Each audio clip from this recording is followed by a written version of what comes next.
Mirëditë dhe përshëndetje, miq të Partizani Channel, si gjithmonë këtu në Arena Dema, na presin sfida interesante teksa sot kemi skuadrën e 17 vjeçarëve, skuadrën rekordmene, do të thënë, bëhet gati pra Dionis Pera të shkelmoj pari këtë top.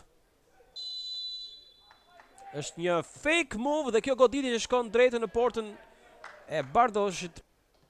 Edhe njëherë Muçollari këmbgul, më pas vjen ndërhyrja e Aliajt me forcë dhe më pas kjo goditje tentativa e ligës e fortë e rrezikshme.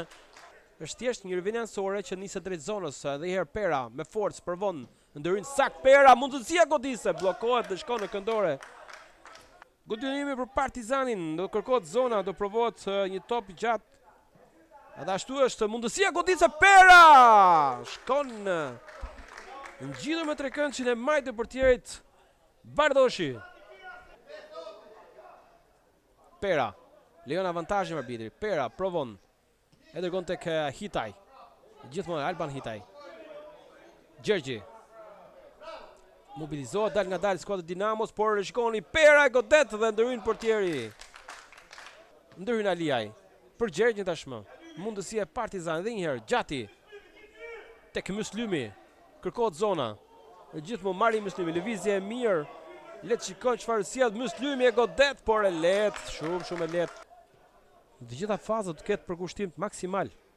Ashtu që edhe ju bëri portieri pra Ersi Maloku në mundësinë e parë. Shikojmë goditja e Sharon e rrezikshme, shumë e rrezikshme. E vendos fërtojra gjysmëfushë e Partizanit. Le të shikojmë çfarë sjell kjo goditje dënimi. Është një crossim drejt qendrës. Largohet në vështirësi, provon edhe një herë Osmene goditja, shikoni. Shkon jashtë Lushaku. Gjergji ka në Dinamo në kontroll. Provon me Osmenaj. Goditja e fortë Osmenaj ndërhyn por jashtë kuadratit. Pasim mjaft i bukur për Lushakun. Me trupe mbron Alushaj, gjithmonë Lushaku shikon zonën. Krosimi fort i mirë. Dhe godet Hyseni edhe një herë Pera mund godas.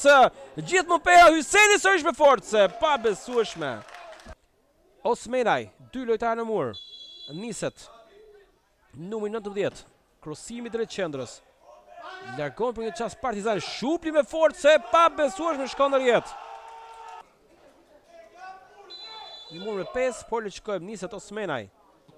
Topi tramvers dhe pa besueshme, por duhet të tregojmë kujdesshëm. Të gjithë qëndrojnë statik pa lëvizur, por ai reagim vërtet mund na shkaktonte një mundësi të dytë për Dinamon. Ja blojnë me forcë në krahun e majtë të sulmit e arrin Kleron Alushaj, e kërkon Pera, ka hapësirë, topi është për të hapin i ka më të madh. Mund të arri Pera, gjithnjën Dionis Pera, mundësia goditse, asiston për Fabio Hysenin, Kleron Alushaj. Nuk kuptohemi më pas ndërhyn portieri Bardoshi. Çfarë kemi humbur?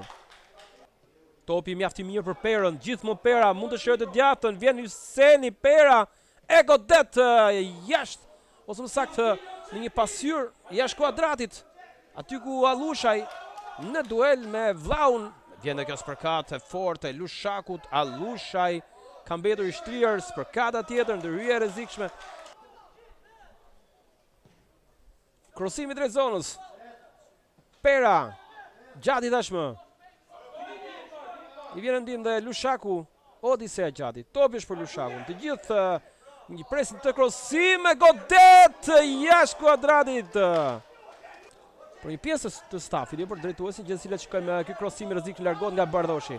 Lataj provon sërish Partizani, rrëmuje sipër, shikoni çfarë ndodh në një zonë prej më pak se 2 metra. Pera, lëvizje e mirë, provohet krosimi, është drejt zonës, provon edhe një Partizani jashtë kuadratit. E pa besueshme.